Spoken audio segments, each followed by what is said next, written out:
I predict future happiness for Americans if they can prevent the government from wasting the laborers of the people under the pretense of taking care of them. And that was by Thomas Jefferson. And he was talking about all these people that rely and depend on the government.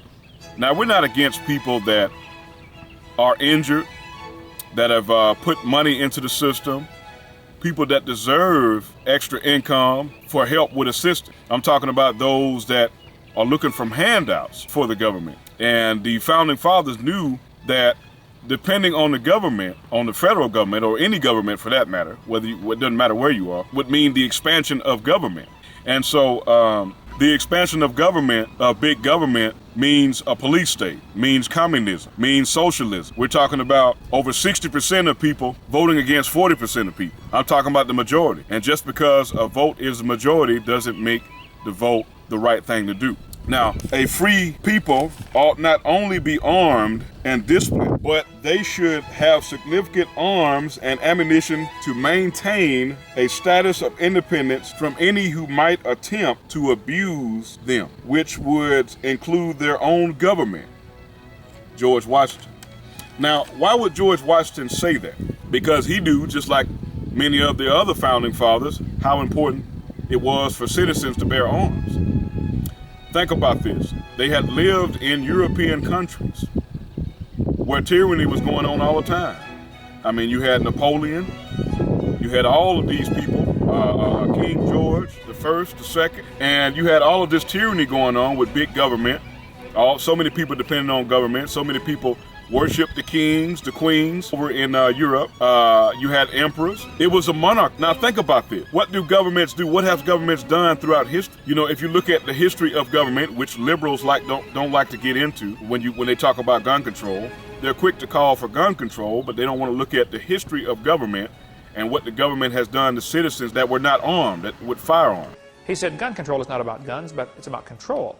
He said you might be a liberal if you don't trust honest Americans with automatic weapons, but you do trust the federal government with them.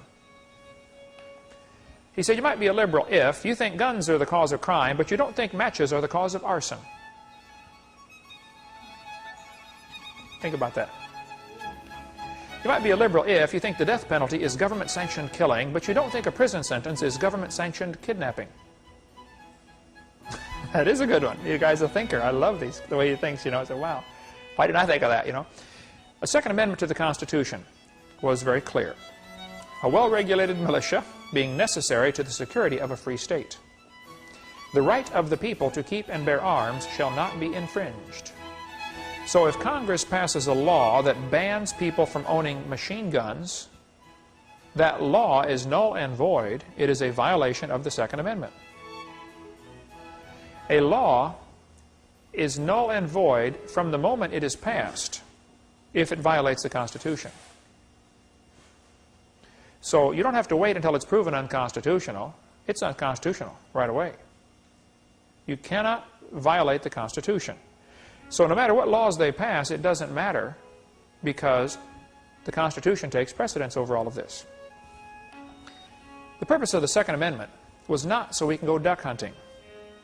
It's so we can protect ourselves from our own government if need be. The purpose of the Second Amendment is the last defense if the government goes bad. The Founding Fathers were sharp. They had just come out under the rule of King George. And the only way to keep government in line is for government to fear the people. See, if the people fear their government, you now have tyranny. If the government fears the people, you can have freedom. The government ought to be afraid to pass laws and afraid to do things that are unconstitutional because there's too many patriots out there that love their country and love their freedom. Australia had gun control. In the first 12 months after Australian gun owners surrendered their guns, this was a couple years ago, they surrendered 640,000 personal firearms. They were destroyed. Cost the government $500 million to destroy the guns in Australia. Homicides nationwide went up 3.2% after gun control. Assaults are up 8%. Armed robberies are up 44%. Well, I thought they took away the guns. How can you have armed robberies? Well, duh. You think the criminals are going to surrender their guns? Are you dumb in any other area?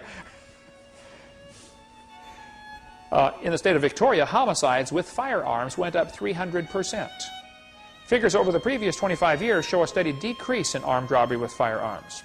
There's been a dramatic increase in break-ins and assaults of the elderly since they banned the guns. What's the average criminal thinking? Let's see, nobody has guns anymore. Everybody's an easy target, right? In 1911, Turkey established gun control. For the next 6 years, 1.5 million Armenians, unable to defend themselves, were rounded up and exterminated, killed. 1929, Soviet Union established gun control. Over the next 30 years, 20 million dissidents, unable to defend themselves, were rounded up and exterminated. 20 million people. Do you know how many that is? Jews are prohibited from carrying firearms and ammunition according to a Nazi gun control decree in 1938. Germany established gun control in 1938. They had gun registration first. Now gun control. They decide who gets them. 1939 to 1945, 13 million Jews and others were unable to defend themselves and were rounded up and exterminated. Brian works in our ministry. He can give you lots of details on what happened here, but when the Warsaw Ghetto decided, they're killing us, let's go fight them. They only had like 5 guns. Most of the Jews had never touched a gun, had no idea how to use one. Only a few people even knew how to use them. They put up a horrendous fight against the Nazis, I mean, in an extremely lousy situation. They're going to get killed anyway. Go down fighting. Okay? China established gun control in 1935, and for the next few years, 20 million political dissidents, unable to defend themselves, were rounded up and exterminated. Guatemala established gun control in 1964. Over the next 16 years, 100,000 Mayan Indians, unable to defend themselves, were rounded up and exterminated. Uganda established gun control in 1970. For the next 8 years, 300,000 Christians, unable to defend themselves, were rounded up and exterminated. Cambodia established gun control in 1956. 1975 to 77, 1 million educated people, unable to defend themselves, were rounded up and exterminated. Defenseless people rounded up and exterminated in the 20th century because of gun control, 56 million. Next time someone talks in favor of gun control, ask them, who do you want to round up and exterminate? With guns, we are citizens. Without guns, we are subjects.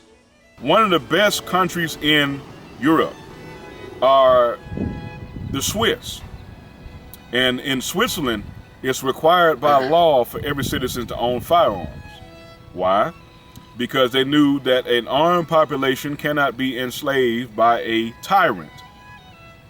And if the Europeans in Switzerland understand this, then why can't most Americans, why can't some Americans, should I say, understand the importance of the Second Amendment and reason why it's so important?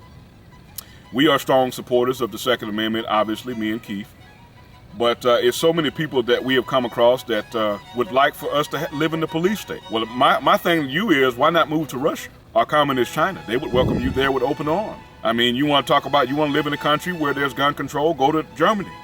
There's plenty of gun control there. But don't come to Americans telling Americans that we need gun control, because it's not going to happen. I mean, they're going to try to make an attempt in states like California, where they're already banning certain types of ammunition that you can get. And we knew they would come after the ammunition because they can't ban all of the firearms in America. I mean, think about it, folks. There's over 300 million gun owners in America. There's no way you can take all 300 million guns away from these people in America. You might be able to take some of them because some people are weak-minded and they'll go ahead and, well, yeah, you know, we can't do anything against the government. Don't be fooled by that, folks. You know how many veterans there are in America? If there were to be a civil war between the U.S. Army, even if you, as a matter of fact, I'm going to go so far as to say, even if you combine the U.S. Army with the police force, you probably might have an army of maybe 1.5 million. That's it. Compared to 12, 13 million people that are going to be armed and ready to fight. And people are like, well, the government has tanks and high-powered weapons and stuff. We can get the same thing that the government got, people. Don't be fooled by that. We can get the body armor, we can get the high-powered rifles, we can get the explosives, all that. So don't be fooled by what the government has. Don't worry about that. But we don't want that. We want peace, and that's why we come out here and we tell the truth, and we're talking about these important issues today with you guys. The end of democracy and the defeat of the American Revolution will occur when government falls into the hands of leading institutions and moneyed in corporations. Thomas Jefferson, 1816. Now, why did Thomas Jefferson say that? Because he, like most of the other founding fathers, knew that the banks were a bigger threat to America than any standing army. Rockefeller is an international billionaire, a humanist, a CFR kingpin. That's the Council of Foreign Relations, okay, the kingpin. He's a founder of the Trilateral Commission, a world order godfather, and in all probability the high school graduate voted most likely to be hanged for treason. He voiced his praise of the controlled U.S. media for keeping their oath not to divulge the globalist plans to the public. Speaking to his fellow conspirators at a meeting in 1991 in Baden, Germany, one of the famous Bilderberger meetings. How many have ever heard of the Bilderbergers before? Okay. This is a group of folks, they meet once a year to lay plans for how can we gain more control of the world. Rockefeller said, "We are grateful to the Washington Post, the New York Times, Time Magazine, and other great publications whose directors have attended our meetings and respected their promises of discretion for almost 40 years. He went on to explain, "It would have been impossible for us to develop our plan for the world if we had been subjected to the lights of publicity during those years. But the world is now more sophisticated and prepared to march toward a world government. The supranatural means above national, supranational, sovereignty of an intellectual elite and world bankers is surely preferable to the national autodeterminism practiced in past centuries." What he says here is, we'd be better off with a world government with bankers, like himself, in charge, instead of every nation running their own people. His mentality was, we need a one world government. It's always been that way, and they work toward that very hard. And Rockefeller and their clan have been one of the primary people involved in aiding communism. They kept communism alive because you got to have an enemy to justify all this big arms race we got going on here. Pretty soon people get sick and tired of paying all this money for, missiles and submarines and aircraft carriers when, for what, There's no enemy. Many wars could not have been fought if it weren't for going off the gold standard. During the Civil War, when they're on the gold standard, you got to have gold, you just can't buy ammo otherwise. Gold and silver. You got to have real money. Well, if all you got to do is crank up the printing press and print more paper money, well, that's simple to do. There's an awful lot of tragedy in the world. A lot of people died in wars that could not have been fought were it not for this love of money stuff we talked about earlier. Look at what Andrew Jackson went through when the Rothschilds tried to assassinate him. By the way, folks, the Rothschilds are responsible for assassinating many U.S. presidents throughout history. And they have done that. They continue to kill people that don't agree with their philosophy. And so President Andrew Jackson was the only president that actually stood up to the Rothschild Jewish banking family of England. Just to be clear with you guys, I'm not a Jew hater, so I'm not going to jump on that David Duke I hate Jew bandwagon and stuff like that. So what I'm saying is the Rothschilds are no more British than William Wallace was of Scotland. But he said that because he knew that the banks, if the central bank was set up in America, that would be the end of our constitutional republic. And by the way, I'm sick and tired of some people in America calling us a democracy. Folks, first of all, democracy is evil. Do you even know what a democracy is? Do you even know what socialism is? Socialism is when you got a certain group of people that steal from one group of people and give it to the other. They call it redistributing the wealth. They steal from wealthy people that actually work for a living like myself and you, and then they give it to other people who they claim are poor or are looking for handouts from the government, which we don't. We actually work for a living, even though we're doing this. But communists, they all strive to expand the government, to make government bigger. And that's what we're trying to stop. The founding fathers wanted small government. They didn't want no government, they wanted small government. Not that we would have a problem with not having government, but I just wanted to throw that out there. But I believe that banking institutions are more dangerous to our liberties than a standing army. Yep, absolutely. If the American people ever allow private banks to control the issue of their currency, first by inflation, then by deflation, the banks and corporations that will grow up around the banks will deprive the people of all property until their children wake up homeless on the continents their fathers conquered. The issuing power should be taken from the banks and restored to the people, to whom it properly belongs. Thomas Jefferson. Now, why would Thomas Jefferson say to whom it properly belongs? Again, the government steals from people and redistribute it to other people. And most of the times they'll keep it for themselves. That's all governments know how to do, all over the world, not just the U.S. government, but many other governments all over the world. They steal, kill, and destroy. That's all they do. Money is controlled, and we have, totally unknowingly to most people, we've lost all of our money. We're carrying around paper, and we all think we still have money. And we have been totally, completely robbed and don't even know it. It's absolutely masterful the way they did this by taking away the money and giving us paper. And this was all done, you can, if you missed that, watch the last class, but the Constitution the government's very clear that money is a certain number of grams of gold or silver, real money. Well, we don't get that anymore. We get paper notes. If I said, Steve, I'll buy your truck, I'm going to give you an IOU for $8,000. I give you the IOU and you give me the truck. And you walk around thinking, man, I've got $8,000. No, you have an IOU for $8,000, right? And all of the Federal Reserve notes that we have are IOUs. They are not money. But boy, have we been duped into that one. Okay. But yet you got these liberals that depend so much on government. They worship the government, and they want the expansion of government, undermining the fact that governments have killed more people in the 20th century alone than the Roman Empire, the Greek Empire, and the Persian Empire combined, I'm talking about. That's a lot of people. Governments killed a lot of people. That's enough to fill up 1,000 football stadiums, folks. How many people did government kill? Look it up. Don't take my word for it. Just look it up. Governments are responsible for tons and tons of genocide all over the world. And as long as you keep expanding government, as long as you got the philosophy that big government is good, socialism is good, then it's going to eventually lead to gun confiscation. And then once the guns are taken, it's going to lead to genocide. That's what it's going to lead to. That's what it's always been led to throughout history.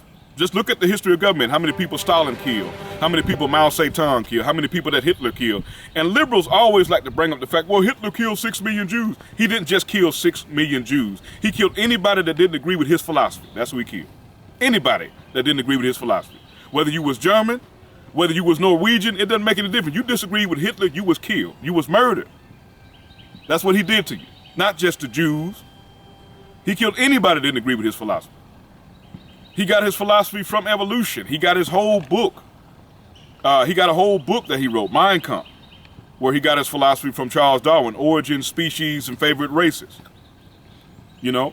And so, obviously, they don't want you to know this information that we're putting out. YouTube, Facebook has a real nasty habit of censoring this type of information because obviously it's owned by the Illuminati. The Illuminati bankers control the internet. They run the internet. They don't control us, obviously, because that's why they want to kill off most of the population, because they can't control everybody on the planet. But as far as the internet, they pretty much run the internet. They monitor everything that's being said on the internet. Patriots like myself, patriots like you guys that are viewing this, some of you may be liberals that are getting themselves educated right now by looking at this. I hope you are good. And they censor. They're communists. They're tyrants. They don't want the truth out. They've been censoring a lot of people's videos, not just ours. So with that said, I want you guys to listen to this message. I want you guys to take this message in and think about the dangers of a big government, of an out-of-control government. Think about the dangers of people coming after the Second Amendment. Next time you hear somebody say, well, I'm actually for gun control. You ask them, okay, if you're for gun control, who would you like to round up and exterminate? They'll say, huh? We don't want to round up and exterminate anybody. Because that is what has happened throughout history every time the guns have been taken. People have been rounded up and exterminated by governments. What are you going to do? You don't have a gun, you can't fight back. So with that said, I'm going to sign out, and I'm going to wish you guys the best. God bless you from the Nation of Truth.